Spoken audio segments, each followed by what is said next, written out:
Welcome back to the Lumiose Post, where we talk about all things Pokemon, specifically to the Paradox podcast, where we do deep dives and speculation and just fun, long-winded discussions. And today, we're going to be talking about Pokemon leaks, specifically whether they're detrimental or a good thing or what. You know, what is their role in the Pokemon franchise? You know, how positive are they or how negative are they? Just to sum up at the beginning, I think leaks are different for everybody, right? Like, some people like to go into things completely unaware, and that's valid, you know? They don't want to know anything. They would like for Pokemon to just say, hey, Pokemon Rise and Fall are coming out this November. And then that literally be it. There are people who want that, and the starters are not revealed, and they just see it in game, and all that stuff. But then there are people, like myself, who likes to know a lot about the game, and will look at leaks as they arise. Because for the past, honestly, I think about every game has a leak to some extent. And I'm not talking about a few days before the game is out, someone gets the game early and posts everything. I mean, like, leaks that are happening during the game's hype cycle.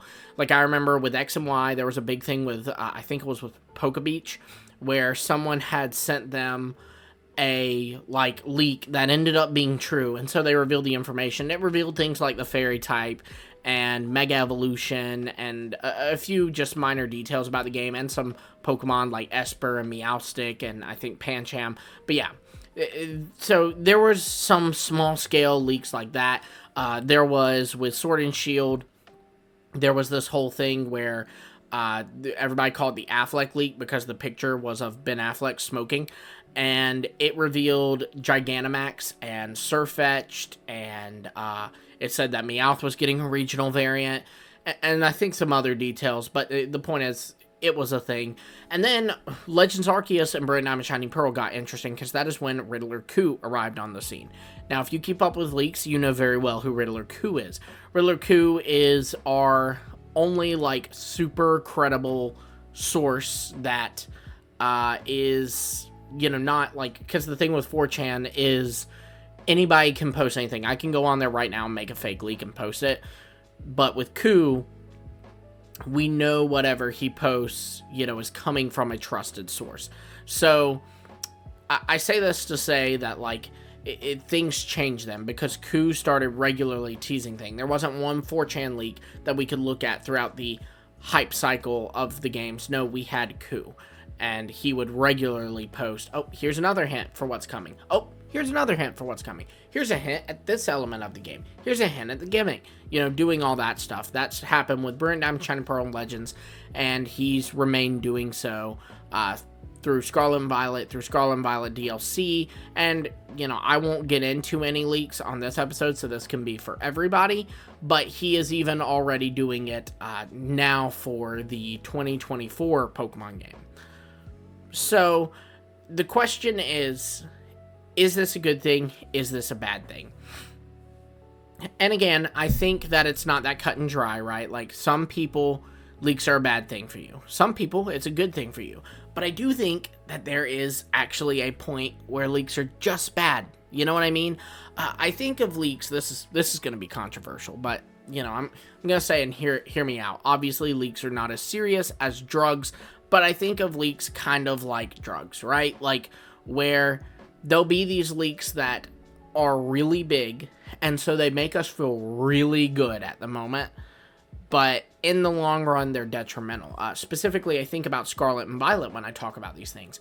With Scarlet and Violet, there was around July-ish, there was someone, they went by Caca, was what they called themselves, which ironically, I believe is like Portuguese for poop. So that, was a choice, I guess. But they were somehow involved with Scarlet and Violet's development. They posted pictures from Scarlet and Violet's development. They had revealed Farigiraf, and they had revealed Pommet long before Farigiraf was officially revealed, and Pommet wasn't even officially revealed until the game's release in November. And he ended up basically leaking everything. Like, even the things he didn't show pictures of, he said, oh, there's going to be a sushi Pokemon. Oh, there are these things called Paradox Pokemon, and there's past versions in Scarlet and future versions in Violet. Some past ones include Misdreavus and Magneton and Jigglypuff. You know, he literally gave out everything Pokemon related was revealed by Kaka before the game's release. Again, maybe we didn't have pictures, but we knew. Like, when Tatsugiri came out, I remember everyone go like, oh, that's the sushi Pokemon, because we all knew about it. And at the time, that was really exciting when he was doing that. Like, I remember being like, oh my gosh, look, there's a Girafarig evolution. My wife is actually a huge Girafarig fan, so she was, you know, freaking out. We both were so happy, especially because Fergaraf is such a great design, honestly. So it was so cool. But then, honestly, Scarlet and Violet came out, and I found myself kind of like, huh. Well, that's it. You know, there was no joy of any new discoveries when people were posting pictures. We knew what each thing was. Someone posts a picture of Tatsugiri. Oh, that's the sushi Pokemon. Someone posts a picture of Annihilate. Oh, that's the Primeape evolution we were told about. Someone posts a picture of Kingambit. Oh, there's the B-Sharp evolution we were told about. So it got a little stale, and I do think that hurt maybe even my overall enjoyment of Scarlet and Violet, if I'm completely honest. I think that maybe Scarlet and Violet was not as fun to me because there weren't these wild surprises as we were aiming up to the release of it. I really think that's the case. But on the flip side, like I said, I look at Pokemon leaks. In fact, I have another podcast with two others, Dusty Go-Go and Soul Silver Art, and we all look at leaks. In fact, Dusty Go-Go gained a lot of his following on YouTube by covering Pokemon leaks. The video I did with him on his channel, I believe, is the second biggest video ever, and it was just us covering leaks.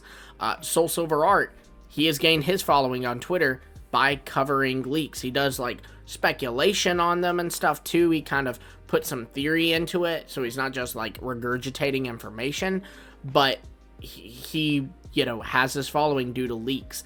And our podcast covers leaks. Whenever there's a big leak, you know, we don't cover every single thing that Ku posts, but whenever there's, you know, some sizable information or a bunch of information, we will get on there and do a whole episode dedicated to covering that and our kind of takes on it and speculation on it. So, obviously, I'm, like, pro leaks, right? But, again, I think there's a point. I think that with Ku, for one, he doesn't reveal everything, right? He reveals just, you know, small percentages of the game. And by the way, I do want to go ahead and clarify, I know Ku is a relatively controversial character.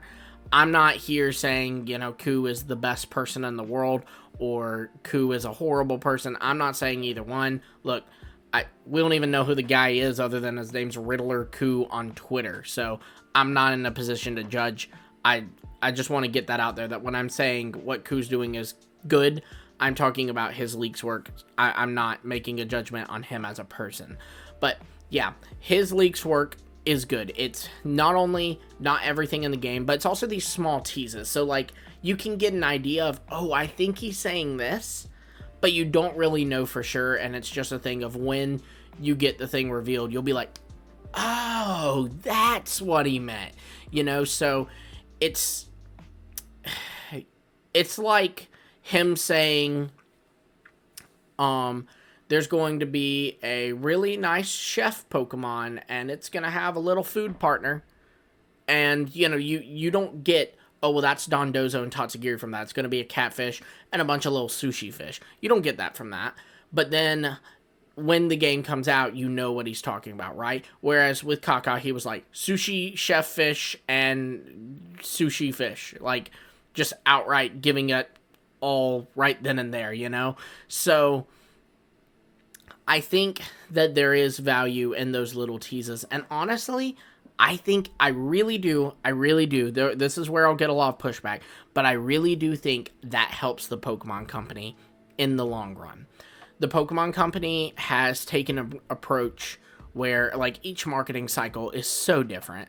You have, with Sun and Moon, they revealed, like, everything about Sun and Moon. I mean, every week, every other week, we would get a trailer revealing, like, 5 more Mons, that are coming out in Sun and Moon. It was insane. Then Sword and Shield, they dialed it back a lot. And then Scarlet and Violet, they dialed it back even further. So I think when they were not doing much, those leaks kind of kept hype about the games, right? Like, I think about with Legends Arceus, we did not get any substantial Legends Arceus news. It was revealed on Pokemon Day in 2021. It was revealed February 27th, 2021. We did not get anything further on Legends Arceus until we did get, like, the release date and a picture of the game, like the cover art, in May. But that's not news, you know? We didn't get anything else until August. So we have March, nothing. We have April, nothing. I don't know why. I don't know what comes after March. We have May, nothing. June, nothing. July, nothing. August, finally we get something. And it was incredible. We got the Hisuian Braviary, Hisuian Growlithe, and Basiligian and Weirdeer reveal. But before then, we had these little leaks of what we ended up finding out was Kleavor and Weirdeer. It was these silhouettes, and you could tell these are new Pokemon. These aren't anything we've had before. Sneasler was also one of them. These are new Pokemon. These aren't anything we've had before. And that kept hype about these games during that time. That kept people talking about the games because people kept constantly speculating on what that could be. There were even, you know, it also made people go, oh, if they're doing new Pokemon, you know, it's kind of weird they gave us these starters like this, like Rowlet, Oshawott, and Cyndaquil, starters that aren't Sinnoh and are not even all from the same region, like they're all from different regions. Maybe they're going to get regional forms. It kept conversation alive. And so then that conversation to see, like, oh, will they get regional forms, Samurott, Typhlosion, and Decidueye? Then to see that come to fruition was like, it was this big culmination, right? It was so good. Then Scarlet and Violet, likewise. You didn't have a reveal until you had a small reveal of Smoliv, Palmy, Lechonk, Koraidon, and Miraidon in June. And then nothing again until August. And the reveals were a lot smaller, right? So these leaks, teasing things, was really helping keep the conversation alive. But then what happened is when Kaka stepped in, like I said, conversation's alive, right? We're getting that high from the drug of Pokemon leaks, yeah? And then what happens is 3 weeks later, we come off that, and they reveal these Pokemon. It's like, oh, we knew about those. And then they reveal another Pokemon a few weeks later. Oh, we knew about that. Another Pokemon. Yeah, we knew about that. Like, we've actually seen some of these. This isn't that exciting. So yeah, it was a big bummer in Scarlet and Violet's hype cycle. So again, what would I propose to fix this? Well, first off, I will say Kaka is an anomaly, right? Like, Kaka won't happen again. Someone leaking actual, like, footage or photos, rather, from the game in its, like, still, I guess, beta or testing phase, right? Like, in these images, he was even, like, putting stickers over, like, where it would say, or drawing over where there would be, like, a code on the screen that basically, if Nintendo saw the code, they'd have them immediately, right? So this was just something that had not happened before and very likely isn't going to happen again. Certainly not anytime soon, right? Because obviously now it's going to be on Pokemon's radar, and they're going to be making sure that, you know, they don't allow for this to happen with whatever's coming out in 2024 and with, you know, Gen 10 and you know, for the next few games, they're going to be really watching that. And even afterwards, again, it was just a fluke. So I don't think we have to worry about a big, here's all the Pokemon, oh, and here's some actual photos of them. I don't think we have to worry about that, at least for a very long time, possibly even ever again. Now with Ku, honestly, I'd say keep doing what you're doing. Keep teasing. That is, I really think, helping the Pokemon Company, because the Pokemon Company is honestly not revealing as much as people want. Also, there is a benefit too, right? I mentioned before that there are people who do not want to have the game, like, not spoiled for them, but, you know, they don't want to know everything. They don't like when Pokemon reveals a bunch of trailers. Well, the nice thing is when Pokemon reveals trailers, that stuff is official information. So it's now, you know, fair game for YouTube thumbnails. It's fair game to be used on Cerebi, to be, you know, just posted online. People are just going to be posting on Twitter, oh, look at the new Pokemon they revealed. I love this, right? But with leaks, there is a community for leaks, and there's a community that doesn't look at leaks, right? So it's easier to find that divide, right? Like when Ku is teasing, you know, Paldean, Tauros, and a new, like, regional fake, which is like a look-alike Pokemon that are kind of like regional forms or not. That was Wiglet and Toedscool. When he's doing that, you're only going to really have the leaks community seeing that. You're not going to have to worry about people who don't want the game spoiled seeing that stuff. And frankly, like, you know, it's text too, right? Like, if I'm scrolling on YouTube and someone has a picture of Ku's tweet that says the riddle, well, first off, I would have to, while just scrolling, read the whole text and then solve the riddle, right? Whereas when the Pokemon Company officially reveals Titan and it's in the thumbnail, well, I've seen it now. You know, it takes your eyes longer to read and process something than it does to look at a photo of something, like, as you're scrolling by. So that's another benefit of leaks, really, if you think about it. But if the Pokemon Company, because I imagine they don't like people leaking their games, I can't see why a Pokemon or any company would like their games to be leaked, would like for their stuff to be leaked early. But if the Pokemon Company had a problem with it, I don't know. I think maybe, you know, you gotta drop more news. And honestly, maybe drop more news in a way where, see, there's no right answer, right? Because again, you're going to affect the people who don't want to see everything about the game. And I don't think Pokemon should reveal everything about the game. Sun and Moon, I thought they revealed too much. But, like, from what I remember, and admittedly it was a long time ago, X and Y revealed the perfect amount of things, I thought.